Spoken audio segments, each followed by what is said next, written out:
हमारे इस चैनल मैथिली गंगा को लाल बटन दबाकर सब्सक्राइब करें व घंटी के निशान का बटन दबाएं ताकि सभी नए वीडियो आप तक तुरंत पहुंचे बिल्कुल मुफ्त।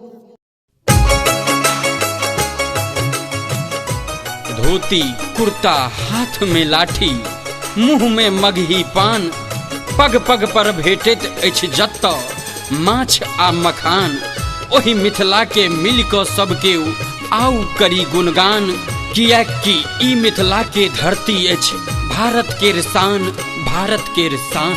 मिथिला के धरती भारतक मिथिला के धरती भारतक शान भ गेलै हम छी मिथिला के वासी हमरा गुमान भ गेलै हम छी मिथिला के वासी हमरा गुमान भ गेलै। मिथिला के धरती भारतक मिथिला के धरती भारतक शान भ गेलै हम छी मिथिला के वासी हमरा गुमान भ गेलै हम छी मिथिला के बेटा हमरा गुमान भ गेलै हम छी मिथिला के बेटी हमरा गुमान भ गेलै हम छी मिथिला के वासी हमरा गुमान भ गेलै।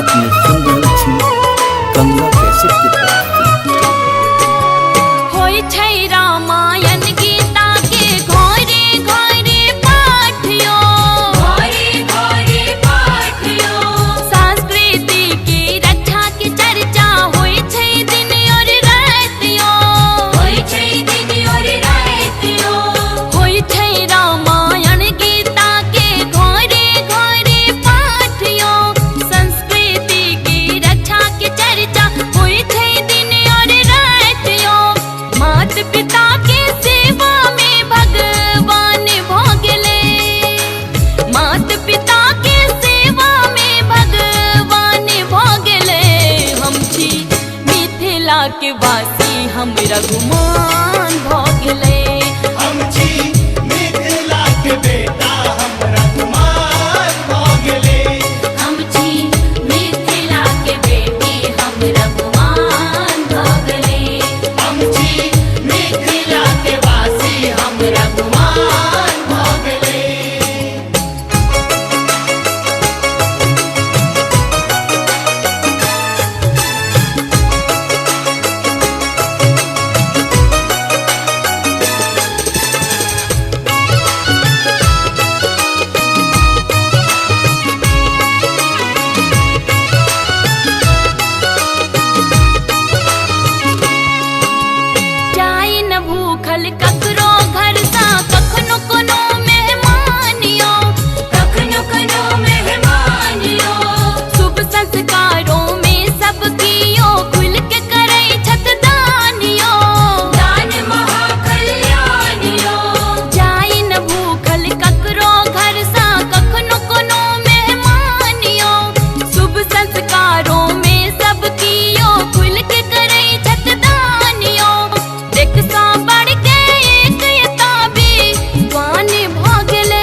के वासी हम रघुमान भ गेले। हम छी मिथिला के बेटा हमरा कुमार भ गेले। हम छी मिथिला के बेटी हम रघुमान भ गेले। हम छी मिथिला के वासी हमरा कुमार भ गेले। मिथिला के धरती भर तक, मिथिला के धरती भर तक शान भ गेले। हम छी मिथिला के वासी हम रघुमान